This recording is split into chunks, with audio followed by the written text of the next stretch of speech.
Hi, it's Leigh Farnell here. I'm sitting in the office with Peter Hansen, partner with RSM Bird Cameron, and we're talking to you about recession-proofing your business. This is an initiative of Charles Bellow and the local Chamber of Commerce and Industry in Perth, and we're here to give you practical tips on what you can do to strengthen your business in this tough time.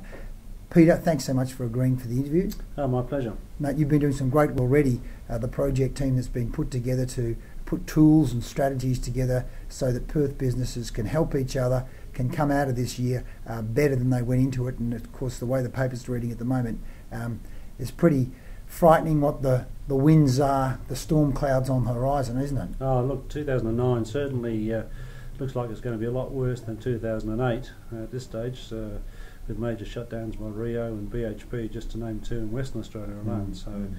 And you know, the vibes I get from people who've been overseas, UK, US, you know, those places are in real difficulty at the moment, so it's got to impact us here.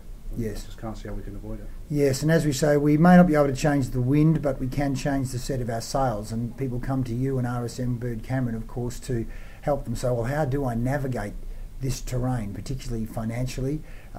The G20 that Charles had set up, we came up with three key areas in terms of helping people: sales and marketing, finance and planning, and certainly your area of finance and planning is going to be super useful as to how people navigate over the next 12 months and beyond.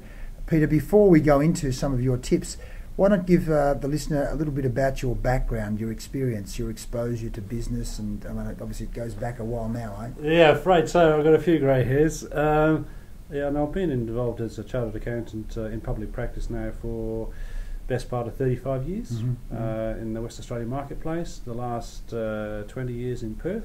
Okay. And my area of expertise is working with family-owned and controlled businesses in that market space in WA. Which is a big, I would imagine, a large percentage of businesses are just that. Absolutely, yeah. Absolutely. And you know, from specialist medical practitioners to law firms to retailers to wholesalers to the whole range spread of business types here in Western Australia. Sure, and 35 years in public practice, you would have seen some of these environments, these economic changes before then. It hasn't always been good times over 35 years. So no, certainly not. We had some tough times in the 70s there with the oil crisis and the oil shock, and huge interest rates up at 18-19% at one time, and certainly the late 80s when we had the share crash in 87 and the property crashed in 89 and so on. Yeah, so we've had our fair share of bad times that come along with the good ones. This has happened before, which of course at times people think when the good times have been going on that they're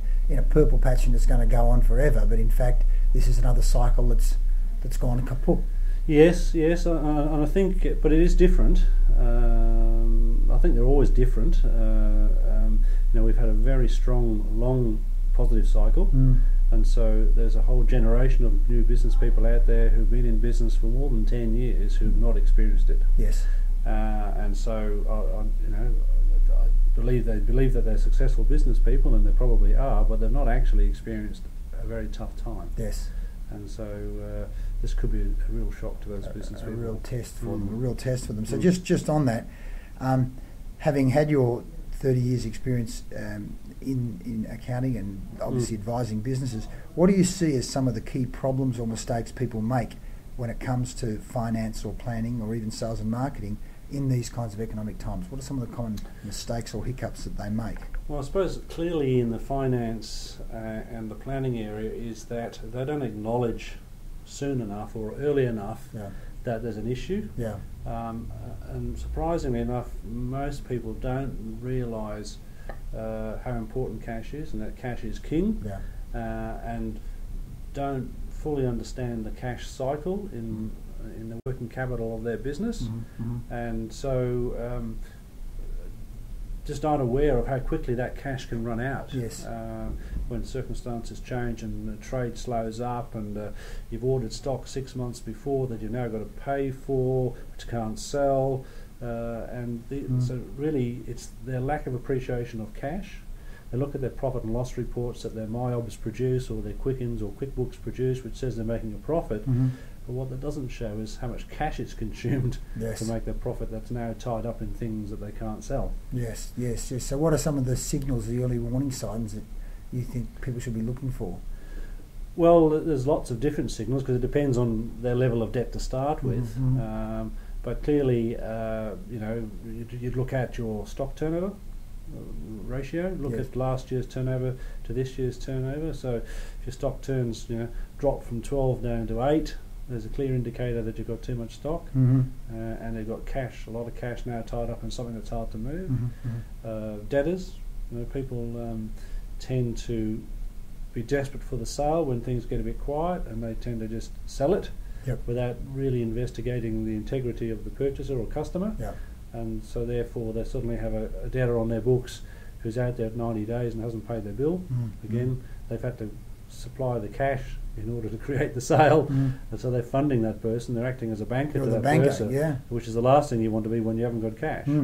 So there are a couple of simple little things that happen. Another thing people tend to do too is they just stop paying their bills without thinking about the consequence that has on their business reputation. And all of a sudden they get 4 or 5 blueies in a very short period of time because they haven't been managing their expenditure side of things. Okay. And of course that obviously puts people under a lot of stress. I mean, the cost of those kind of mistakes and the consequences on them and their families, you would have seen over the years, is quite enormous, quite painful, I'd imagine. It is, and especially, and it varies depending upon the maturity of the business, the size of the business, how long they've been in business.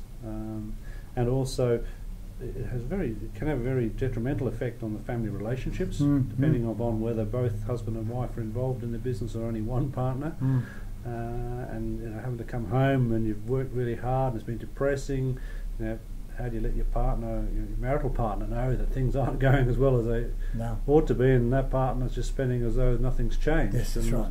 So that you have all those family emotional issues that are more difficult to deal with in small business than you have in a big corporate environment, because emotion gets dropped out of corporate environments. It's black and white.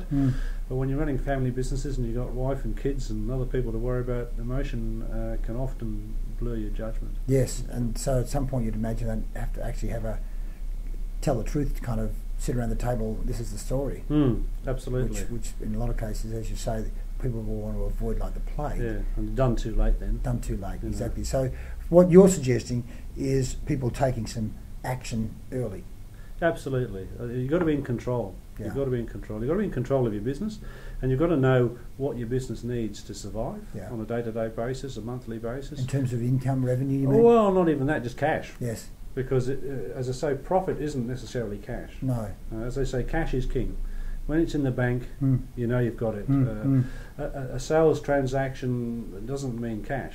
No. Until it's actually paid for. Just because it's invoiced is not a sale. No. That's right. It's banked revenue. Yeah. You might have lost the stock off your shelf, but if he hasn't paid you for it and he goes broke, well, you've actually lost everything, not just...